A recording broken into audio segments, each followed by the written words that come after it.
so much for coming out this evening and for your continued support of our students and the music program here at Norwalk. The concert band does take on some extra jobs in the spring. A few weeks ago, we performed a recruitment concert for our 5th graders at Main Street School, and both the concert band and wind ensemble performed a sensory-friendly concert for Norwalk students and community members with special needs.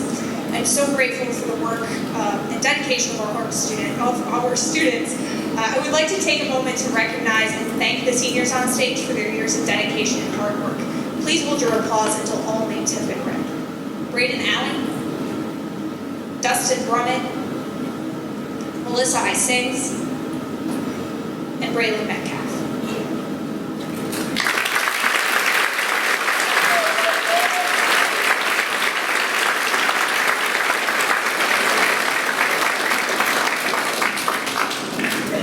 I'll pass it off to Elizabeth to introduce our final piece.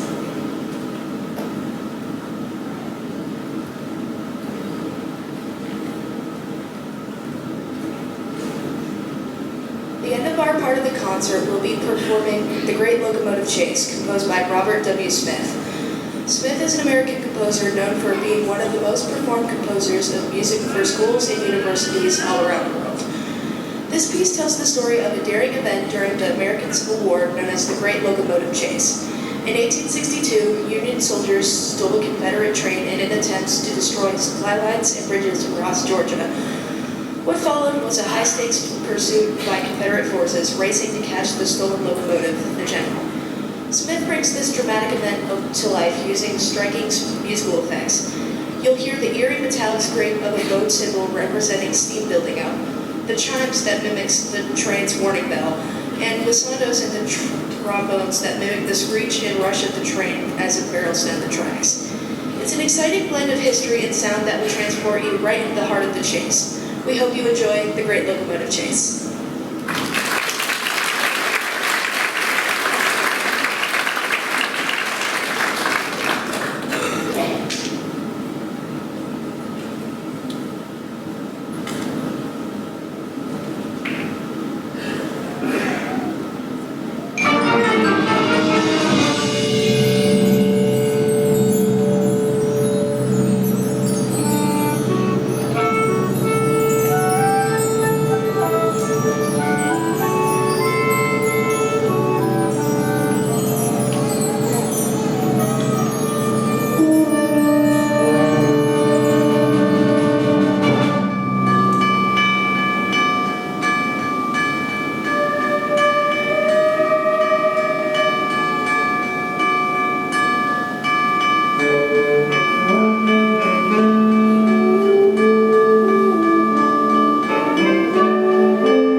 My name is Anna Whalen, and I play the flute and piccolo. The first piece you are about to hear is called Amparita Roco, and like most Spanish pasodobles, is written to sound like a couple dancing. Ours is about a bullfighter and his partner. The song was composed in 1925 by Spanish composer Jaime Taxiderme, or English composer Reginald Ridewood. The copyright on this piece is disputed. If you believe Taxidor's account, he named this song after a nickname commonly used for one of his piano students, who was 12 at the time. The nickname meant a sheltered cliff. If you believe Ridewood's account, the piece was named after the Rock of Gibraltar, a landmark he could see from the place in Spain he was stationed in the British military. Either way, this song is written in a style of a type of Spanish march called a two-step or pasodoble. The bullfighter is represented by flashy, loud, and aggressive sounds. These sounds are played by the brass, saxophones, and percussion section. Here is an example.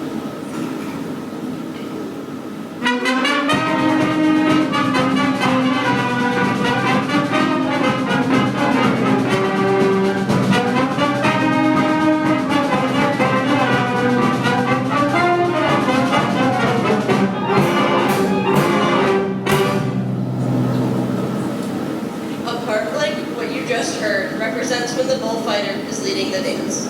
The next character is the bullfighter's partner. She is represented by delicate, graceful, and gentle sounds. These parts are played by the flute, piccolo, and clarinet sections. If you listen carefully to the next short part, you may be able to hear when the bullfighter steps on his partner's foot.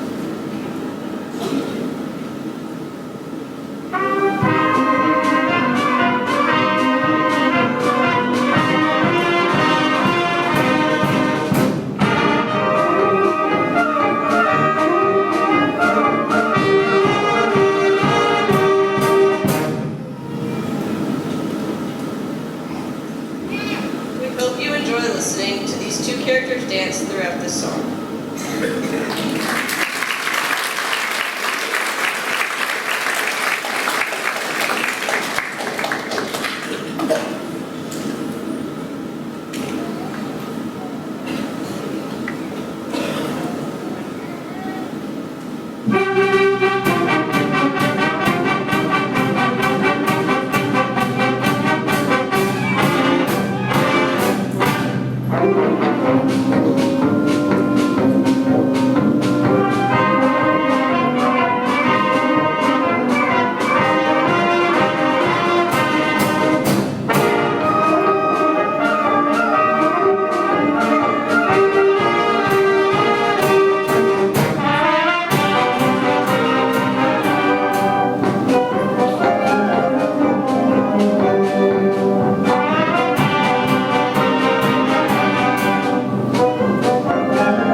second song you will hear tonight is called The Witch and the Saint. Here's trumpet player AJ Blankenship to tell you the story Reineck used to write the piece. Good evening, everyone. I'm honored to share the story behind the next piece because this piece is more than just notes and melodies. It tells a story. It begins in Germany during the 1500s, in a time when people believed that twin girls were a bad omen or bad luck. So the parents of the two sisters made a compulsive decision. They separated. One sister, Helena, was sent into a convent. She grew up in church, and many people admired her for her visions and ability and foresight. The other sister, Sybil, stayed in the village. She had the same gift, but instead of praise, people were afraid of her when they called her a witch. This music follows both of their lives. It moves back and forth between Helena's peaceful, weightless world and Sybil's world full of fear and chaos. The calm melodies twist into darker sounds as their stories come together. Eventually, Helena finds out that Sybil has been thrown into a prison. And what comes of these two sisters? Helena, in her attempt to save her sister, is captured. So what does she do? Afraid of being burned at the stake, she drinks poison and dies in her sister's arms. Sybil then rides into the night, and no one sees her again.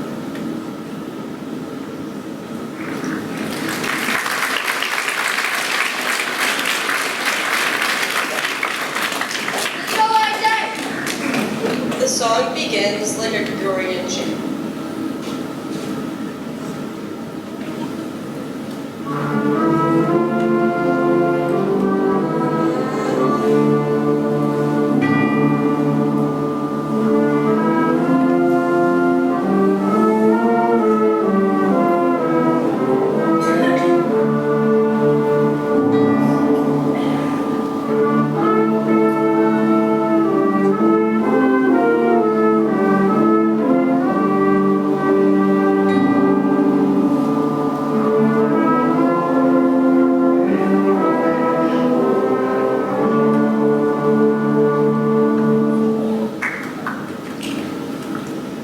Gregorian chants were developed in the early 9th century and sung in churches across Europe.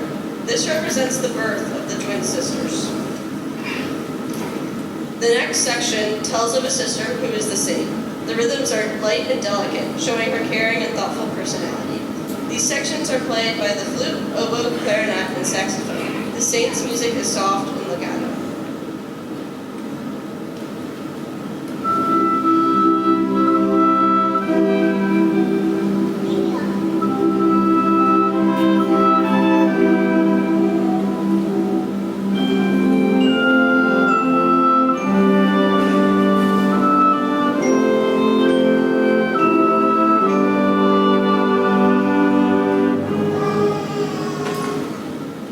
The second character is the witch. The parts of the music that represent her are loud, violent, and bold. These sections usually interrupt the saintly parts, which show the witch's aggressiveness. These sections are played by all sections, but mainly feature the brass and percussion sections. These parts are very accented and loud.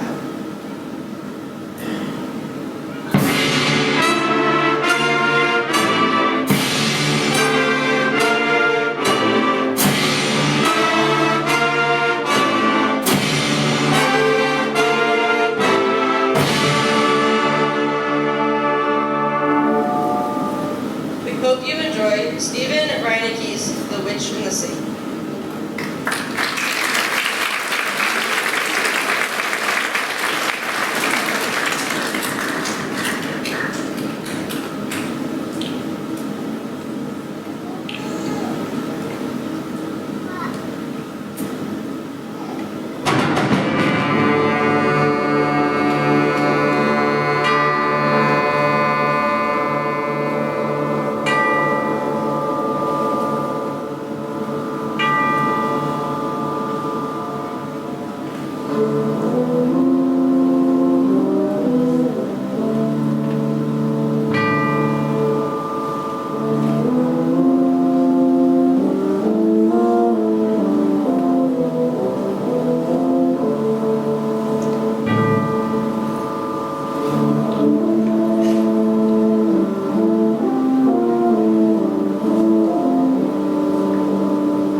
evening. My name is Elijah Cream.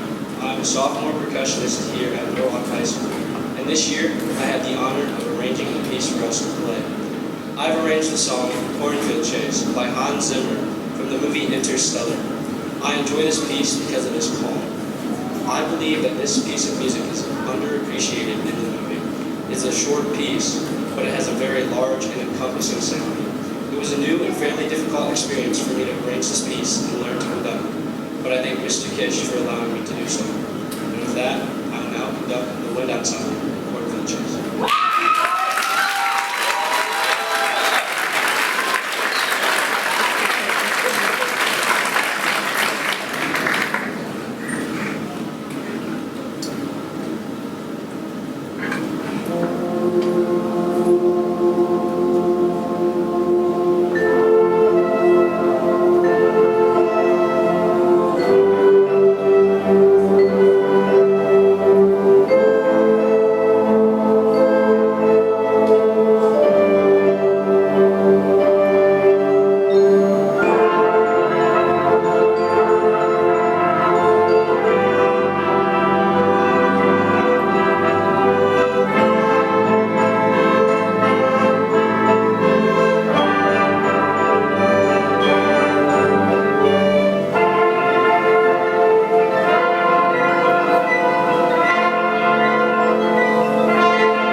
Before we play our last piece this evening, I would like to take a second to acknowledge our members of the class of 2025. I'm going to say their names one at a time. If you clap after I say a name, it doesn't bother me at all. So please feel free to let them have all the recognition. They definitely deserve it. My seniors in section order are Hallie Barnes,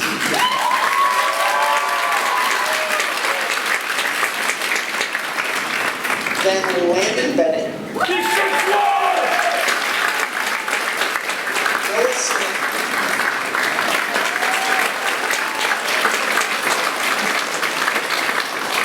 Eli Joseph Kludig,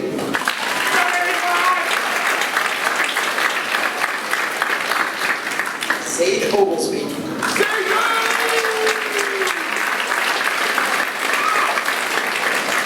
Andrew Klaus,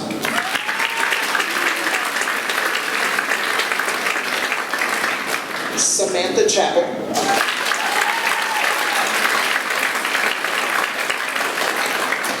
Aiden Atkins,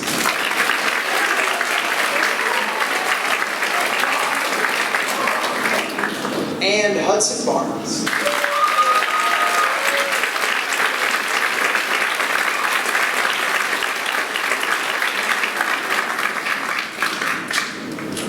Thank you, everybody. Okay, before we play our last piece this evening, first of all, I would like to thank all of you for coming. We appreciate your attendance at our concert and definitely your support of our students. If you haven't had a chance yet, please go ahead and check out the art show. There's some phenomenal work by a lot of students up here and probably several people out in this room. So maybe that person said it. Please go check that out. Before I finish, before we play our last piece this evening is When the Saints Go Marching In. And we talked before we were playing tonight, and we've decided, I don't know how many of you are aware, but a former member of our organization graduated in 2022, and former valedictorian Luke Brown passed away tragically just recently. And we would like tonight to finish this concert in a piece that I'm pretty sure Luke was a trumpet player, and he would love this. This is When the Saints Go Marching In. We want to dedicate it to Luke.